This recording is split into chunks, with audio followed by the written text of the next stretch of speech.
If you're searching for a meaningful spiritual experience, look no further than St. Anthony's Parish in Allston, Massachusetts. Join us at 43 Holton Street in between Soldiers Field Road and the Mass Pike. Immerse yourself in the complete St. Anthony's Parish encounter through our 10 o'clock a.m. chanted Mass. Whether you're a Catholic seeking a parish to call home or someone looking for spiritual guidance, our welcoming community is here for you. Visit our website at www.stanthonyalston.org for more information. St. Anthony's Parish, where faith finds a home. Welcome to the voice of St. Anthony Parish from Allston, Massachusetts, right here on WROL, 950 AM, 100.3 FM, and you can also hear us at CatholicAudiomedia.com. That's CatholicAudiomedia.com and your favorite podcast platform. Well, we are here continuing our program with Jan Gildea, talking about her work in coordinating restoration project over at St. Francis Xavier Cemetery, which is in the heart of Weymouth, Massachusetts. Fundraiser on Saturday night at 6 o'clock p.m.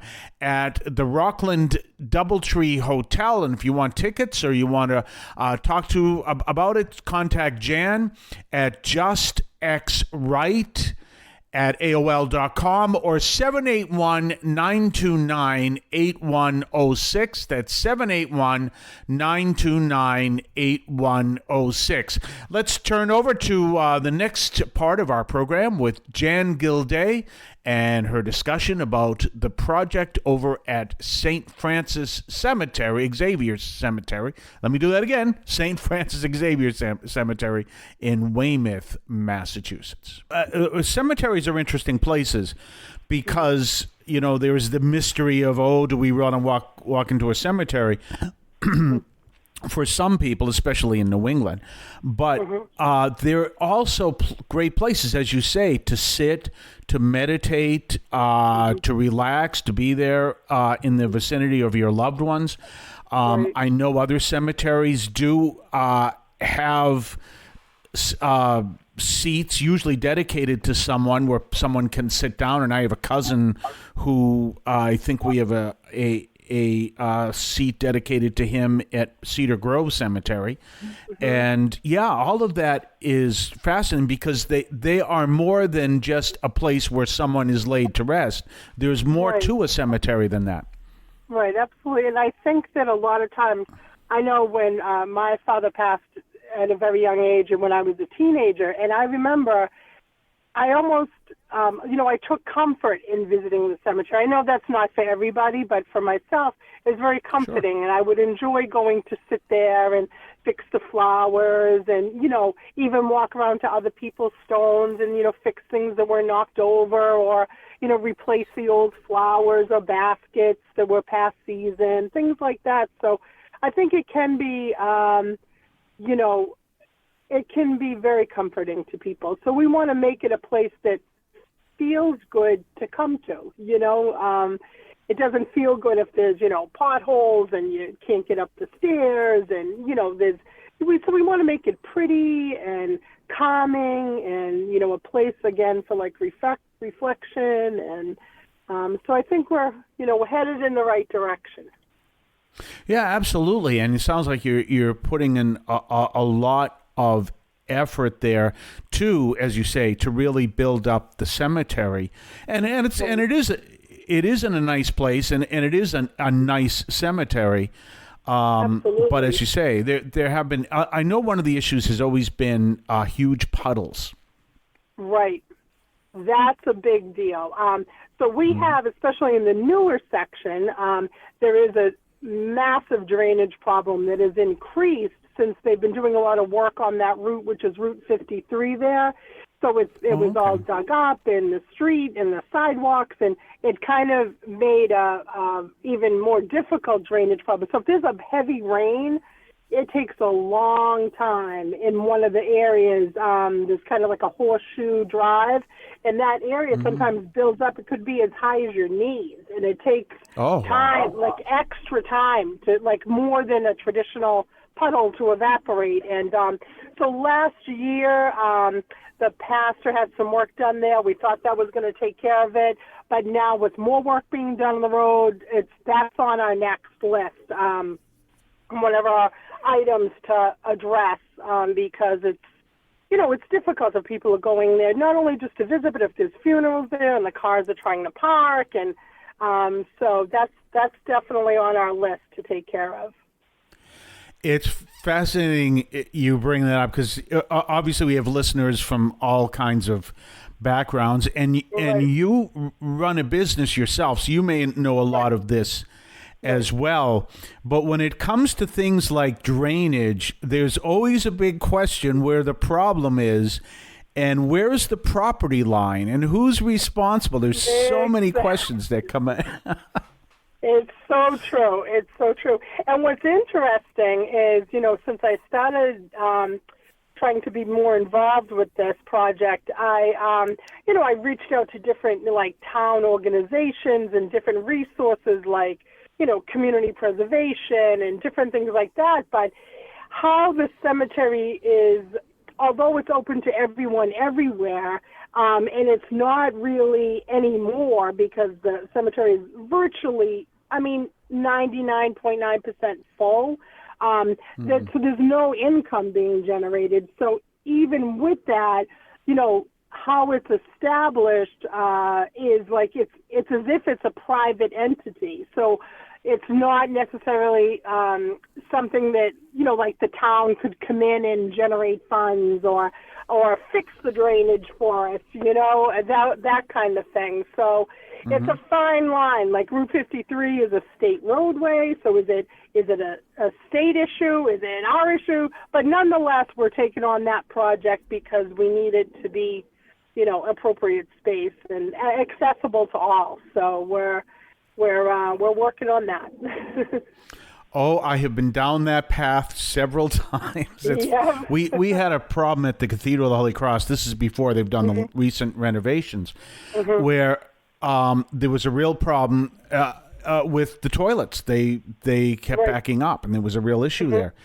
And come to find out, they finally, everyone's saying we tried to fix this, we tried to that, and eventually they send a camera down, and they found out like years before, when they were working on the street, somehow they blocked the drain. Oh, so my gosh. Yeah, it was fascinating. There was some kind of a tool that was left in the drain. And of course, then it came down to, is the tool on church property? Is the tool under the street? And who owns the street? All of that stuff came up. And finally it was under the street, so it was a Boston problem. And then something similar happened in Lowell, same thing. And on the same line, I was talking to someone, they found the problem was a contractor had done, I forget exactly what the problem was, but some kind of damage to a pipe, and it was on the street. And I was talking to an employee, and you may know this, and she turned around and said, well, now all of a sudden the city just has to give us a check and we'll be fine. And I said, oh, no. Then you have to go to get hearings done to determine how much, who, what, where, when, what. And she was shocked to learn it's not an overnight thing. Right. It's actually easier for us to replace staircases and fencing and all of that kind of stuff than it is to fix the drainage, because it's like you said, so it's not like I can go over there with a hammer, so it's multi-layered and permits and who's going to look at it, and then is what we're doing going to affect the town lines, and it's like, so it's really, it's one of our biggest trying to navigate, to get where we need to be, but we're trying to do our best. And that's great. Go ahead. Well, I was going to say, no matter how beautiful we make it, if nobody can access it because of the water, it doesn't. It's not going to do us any good, right? Or even when we put in the staircases, one of the new ones we put in, the first week there was a big storm, and like some of the gravel washed away and some of the mulch washed away. So, but we, we're just, maintaining what we need to, and chugging along. That's fascinating, because my parents are buried just inside that horseshoe, right? Where actually they're on the outside part of the horseshoe, but as you come in off, is that Commercial Street? That's Washington on that side. Washington Street. So you come in off the Washington Street. My parents are, I think, the second row in. And so you're right. You have this big horseshoe, and there is that huge puddle there, which not only, as you mentioned, is there and, as you say, has the problem with drainage, but when it does drain, it leaves just nothing but mud and everything else as well. So it looks horrible after it drains. It is. It's a vicious cycle. And ironically, my father is buried right where you're saying. We're on the first row. So we're the row right close to the street, right in that section. So we must be neighbors. We must be. Isn't that something? It is. Wow. It is. We're going to continue our conversation with Jan Gildea tomorrow. Remember, if you want more information about the event, the fundraising event on Saturday night at the Doubletree Hotel in Rockland, Massachusetts, give her a call. You can call her at 781-929-8106, or you can email her at justxright@aol.com. That's 781-929-8106. or email justxright@aol.com. You can also contact St. Francis Parish in South Weymouth, Massachusetts. You'll find them, look them up on the web. They're located in South Weymouth, Massachusetts, for more information as well. In the meantime, we're going to continue our discussion with Jan tomorrow and Friday. So tune in, and we will see you then. Have yourself a blessed day. I want to call your attention to Catholic TV, which offers great faith-filled, family-friendly programming 24 hours a day. You can find your cable channel at www.getcatholictv.com, and you can watch online on the free apps or check out the YouTube channel. Daily Mass, Rosaries, the Divine Mercy Chaplet, and the Our Lady of Perpetual Help Novena are all available online and on demand. Check out CatholicTV.com. If you're searching for a meaningful spiritual experience, look no further than St. Anthony's Parish in Allston, Massachusetts. Join us at 43 Holton Street in between Soldiers Field Road and the Mass Pike. Immerse yourself in the complete St. Anthony's Parish encounter through our 10 o'clock a.m. chanted Mass. Whether you're a Catholic seeking a parish to call home or someone looking for spiritual guidance, our welcoming community is here for you. Visit our website at www.stanthonyalston.org for more information. St. Anthony's Parish, where faith finds a home.